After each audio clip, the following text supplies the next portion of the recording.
Bien, vamos a hablar ahora de la propaganda, de los medios masivos de comunicación y la relación que tienen con los gobiernos cuando estos los utilizan para hacer propaganda política. Dijimos que propaganda política estamos haciendo una redundancia acá porque toda propaganda es política y en este sentido tenemos que diferenciar propaganda de publicidad. La publicidad tiene un fin comercial, la propaganda no. La propaganda tiene un fin político, por eso es una redundancia hablar de propaganda política. Toda propaganda es política. Es más, las publicidades no se puede prometer cosas que los productos no tienen, porque hay un marco legal que protege a los consumidores y se tiene que hacer responsable la empresa por las cualidades o calidades que el producto tiene cuando te lo venden. Mientras que en la propaganda no ocurre eso, porque no hay ninguna ley que proteja a los ciudadanos de las promesas de los políticos. No hay ningún marco legal, obvio, sí puede haber luego una sanción social de retirarles el apoyo, lo que sea, pero no hay un marco legal que obligue a los políticos a prometer todo aquello, a realizar todo aquello de lo que prometieron. Casos sobrados hay, ¿no? Hay un muchacho de bigote que dijo que iba a hacer no sé cuántos kilómetros de subte en todas sus campañas políticas y casi que no ha hecho ninguno, ha hecho muy poco. Bueno, no hay ningún marco legal que le haga cumplir con su promesa. Sí puede haber una sanción luego del electorado, que no la hubo en este caso, además. Tenemos que decir además que la propaganda política, que es una redundancia como dijimos recién, busca generar adhesiones y modificar condiciones, busca justificar las políticas implantadas y transmitir determinados mensajes. Cuanta más propaganda haya y exista, menos autónoma va a ser la opinión pública, o los ciudadanos van a poder pensar siempre con menos autonomía. Esto no necesariamente tiene que ser algo negativo, porque muchas veces desde el gobierno se insta a proteger a la población y para ello se realiza propagandas para, por ejemplo, hablar de cómo combatir enfermedades o hacerle llegar determinados tipos de mensajes orientados a la protección de la sociedad. Bien, esto también me parecía importante aclarar. También hay una cosa que es interesante.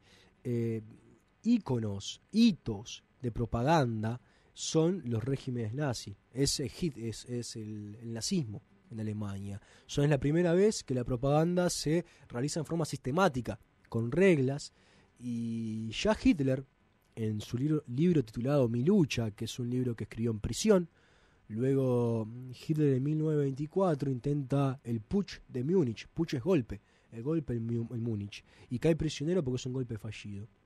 En la cárcel empieza a reflexionar y escribe este libro que es Mi lucha.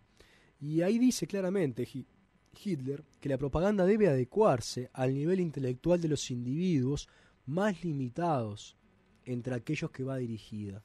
Esto es, que cuanto más masivo ese mensaje o la propaganda, tiene que ser más simple y limitado el mismo, reducido a consignas, porque debe adecuarse a los niveles de los individuos,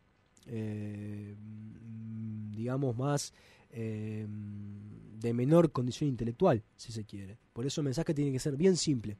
Esto lo decía Hitler allá en 1926-1927 cuando escribía Mi lucha, en prisión. Tanto la Unión Soviética como el nazismo son íconos, o los estados fascistas, como el nazi o el estado nazi o el estado de Mussolini también en Italia, llevaron a la primera vez que organizaron sistemáticamente la propaganda con reglas específicas, si se quiere, porque esto es otro tema. La propaganda tiene reglas específicas y por eso nosotros, la gente en general, tiene que siempre tratar de leer entre líneas, saber leer los diarios, y para eso es clave la historia. Para eso es clave la historia. Uno de los usos de la historia, saber de historia, saber leer, puede llevarnos a poder leer un periódico fácilmente y discernir, poder leer entre líneas, identificar la propaganda. Y para esto la historia es clave. La historia sirve para leer un diario, entre otras cosas. Tenemos que decir que la primera regla en la propaganda es la simplificación y la creación de un enemigo único. Esto es algo que además es bastante elemental. Se busca lograr la simplicidad, reducir la doctrina o las ideas que quieres transmitir casi que a consignas, a eslogans, ¿no? Obras cumbres de propaganda son, por ejemplo, el Manifiesto del Partido Comunista, firmado por Marx y Engels en 1848. Esta es una obra cumbre de la propaganda y de la simplificación. Se simplifica todo el materialismo dialéctico y el socialismo científico a un documento que lo lee cualquier persona y lo puede entender, porque la idea es que se divulgue y que llegue y que se entienda. Marx y Engels explicaron ese manifiesto a obreros del siglo XIX que eran analfabetos y lo entendieron. Ahí es un ejemplo claro de propaganda y de simplificación de una doctrina compleja a consignas simples que pueden ser entendidas por cualquiera. Eso es clave. Otra idea de consigna también, o de ejemplo de consigna, es la Declaración de Derechos del Hombre y del Ciudadano de la Francia revolucionaria en 1789. También está bien simplificado, porque la idea es divulgar. Bien, esto es, entonces es la idea de reducir y de simplificar siempre el mensaje que se quiere transmitir. Las herramientas, obviamente, acá es clave los eslogans, son porque resumen esas ideas. Los eslogans, las consignas, resumen bien las ideas. Tenemos que hablar Lenin, Revolución Rusa. El eslogan era paz, pan y tierra, o todo el poder a los soviets. Son eslogan que consignas que simplifican la idea y la transmiten con facilidad. Matanza crece, matanza avanza. Otro eslogan, fútbol para todos. Siempre está en la propaganda, siempre hay eslogans constantes. Además, otra herramienta para la simplificación de las doctrinas complejas son los símbolos. La hoz y el martillo en la URSS, la esvástica para los nazis, la B peronista. Siempre hay símbolos, que la libertad guiando al pueblo, por ejemplo, en la Revolución Francesa, para explicarla. El águila imperial de la Roma, del Imperio Romano, de los Césares, el águila imperial, o el águila imperial de bandera española bajo Franco. O sea, siempre también van acompañados de símbolos. Y la idea también, otra cosa importante para identificar un enemigo único, es concentrar los odios en un grupo o en una persona determinada. Los judíos, por ejemplo, en el caso alemán. El imperialismo, para algunos casos. Clarín, en el caso actual. Que además es también una simplificación, porque no solo Clarín, hoy te lo ponen como los grandes grupos económicos y monopólicos, y se ejemplifica con Clarín. O sea, siempre se concentran los odios en un grupo solo. Es un enemigo común y único. El terrorismo en el caso de Estados Unidos, el terrorismo internacional. En el caso de Franco en España, el comunismo internacional, los rojos. Y también, no solamente se concentran los odios, sino también se concentran las esperanzas en un líder único. Bien, y acá hay sobrados casos. El padrecito Stalin, Perón. Siempre tiene que haber un líder que guíe a ese pueblo en la propaganda. Así como alguien también que debe ser odiado, Mussolini, Hitler, son líderes que se concentra todas las esperanzas en ellos. En todos los regímenes, también las democracias. Obviamente hay diferencias acá notorias entre la propaganda que usan los regímenes fascistas o dictatoriales y los regímenes democráticos. No se puede comparar estrictamente, no hay, porque hay matices sin dudas. Además, hoy en día ya no se habla de propaganda política para los regímenes democráticos, sino que se habla de marketing político. Bien, la propaganda política se asocia más a los regímenes antidemocráticos.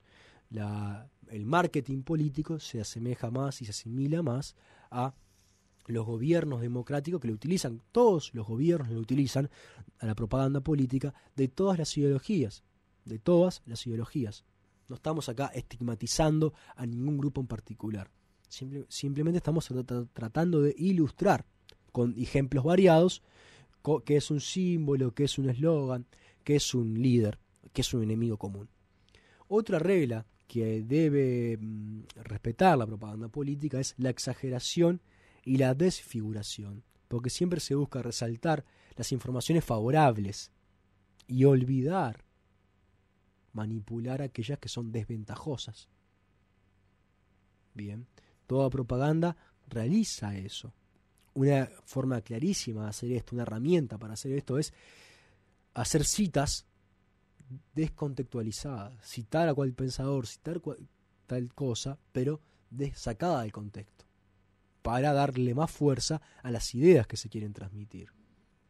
Bien, otra regla importante que hay que respetar es la regla de orquestación, la denominada regla de orquestación, que es la repetición constante de la información o de la propaganda que quieres transmitir. Lo decía Goebbels, el ministro de prensa de Hitler: una mentira dicha 1000 veces se convierte en una verdad. Todo está en la repetición. Obviamente también que no es siempre la repetición consiste en decir exactamente lo mismo, sino en decir lo mismo pero variar la forma en que lo dices. Cambiar la forma de las cosas, pero no el contenido. El mensaje es el mismo, pero te lo digo, se transmite por formas distintas, porque si no puede hartar a la población, aburrirla.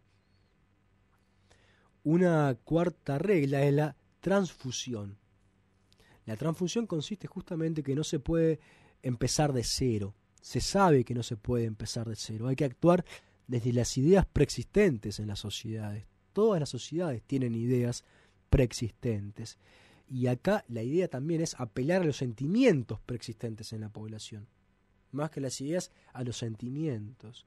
Se explotan los gustos del público y se ajusta la publicidad a estos gustos. Se apela a los sentimientos. Por ejemplo, el caso de Hitler más emblemático de los judíos se asienta sobre un caldo de cultivo que lo hace posible y sobre algo que había en el germanismo que hace posible esa exageración, si se quiere, o partir de esos preceptos de nacionalismo para exaltarlo, llevarlo a un chauvinismo extremo y a un racismo y antisemitismo. Pero ya existía ese germen en la sociedad alemana, sumado además al caldo de cultivo de la derrota de la Primera Guerra Mundial, de la infamia del Tratado de Versalles. Hay un caldo de cultivo que ya existe, que aprovechan. Y esto se basa en estudios. Se basa en la realización de estudios para rastrear estas ideas sobre las que luego se asientan la propaganda. Y la última regla es la regla de la unanimidad y del contagio.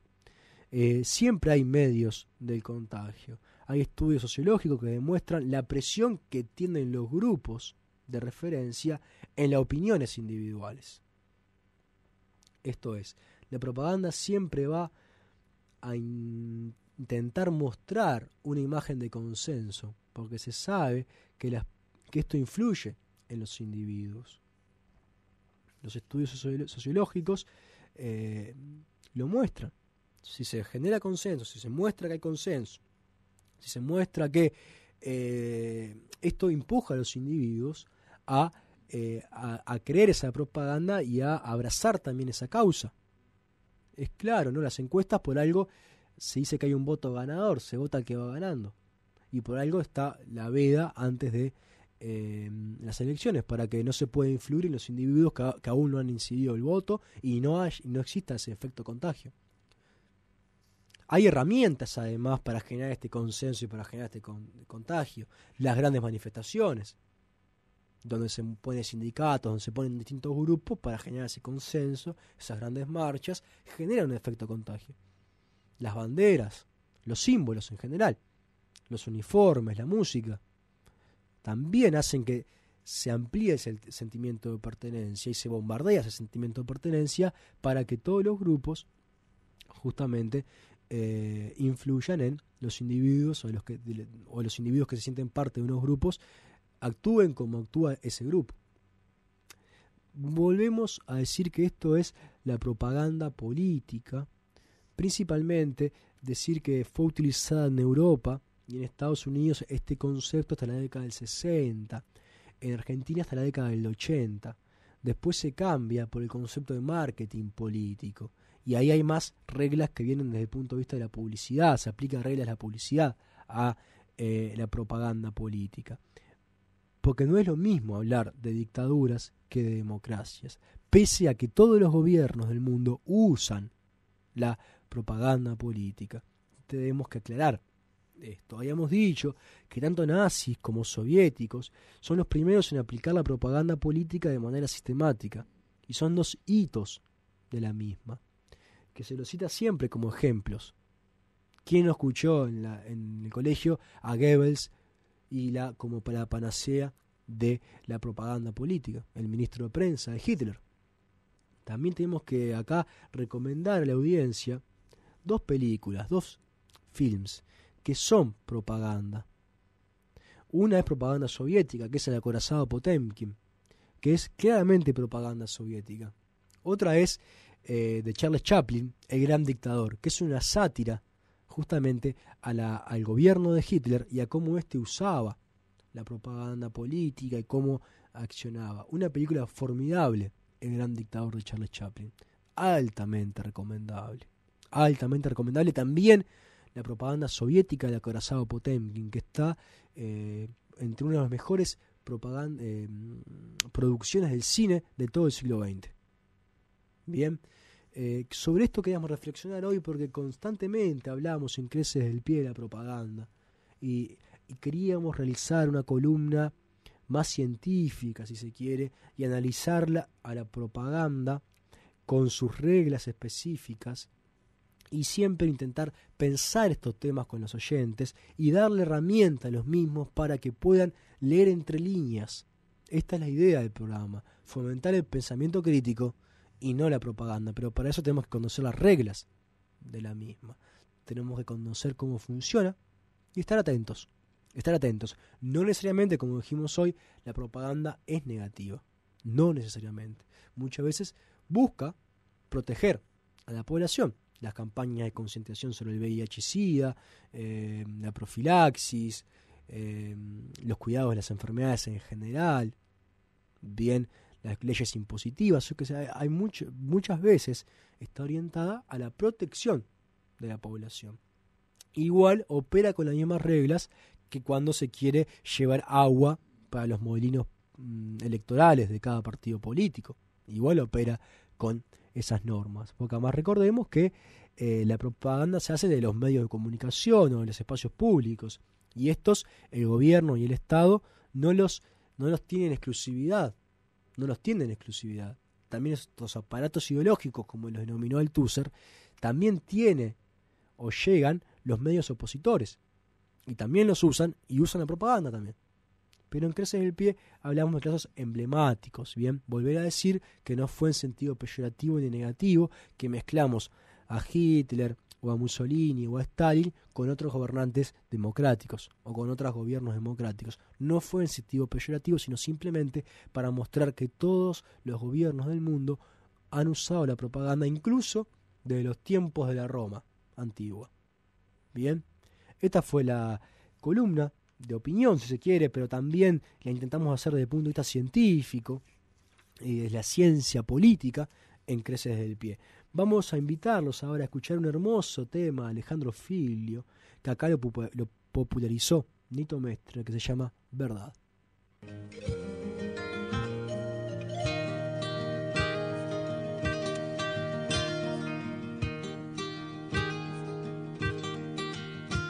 Al principio rodando pasó la verdad sobre el polvo que guarda el camino, y a los brazos de un hombre callado cayó. sin que nadie cambiase el destino.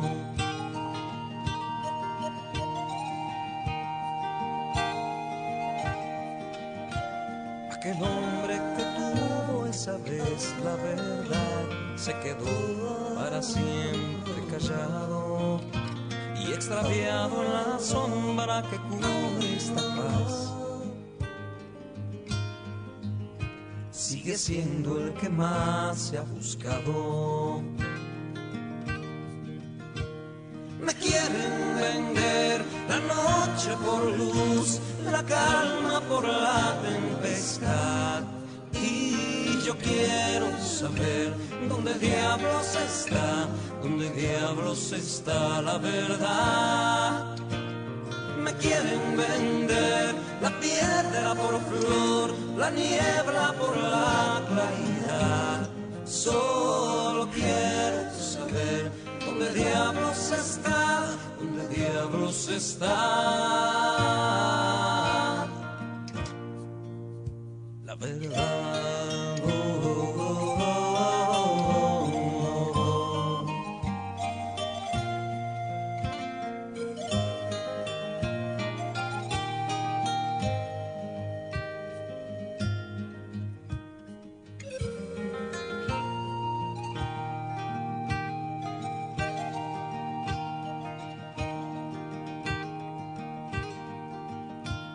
Unos dicen que fue un estornudo fatal quien lanzó a la verdad rumbo al norte y que la han visto paseando en el parque central con su mini de piel y un escote. La verdad es que un día se cansó la verdad de buscar su verdad sin hallarla. Sin embargo, al principio rodando pasó, sin que nadie pudiese salvarla. Me quieren vender la noche por luz, la calma por la tempestad. Y yo quiero saber dónde diablos está la verdad. Me quieren vender la piedra por flor, la niebla por la claridad. Solo quiero saber dónde diablos está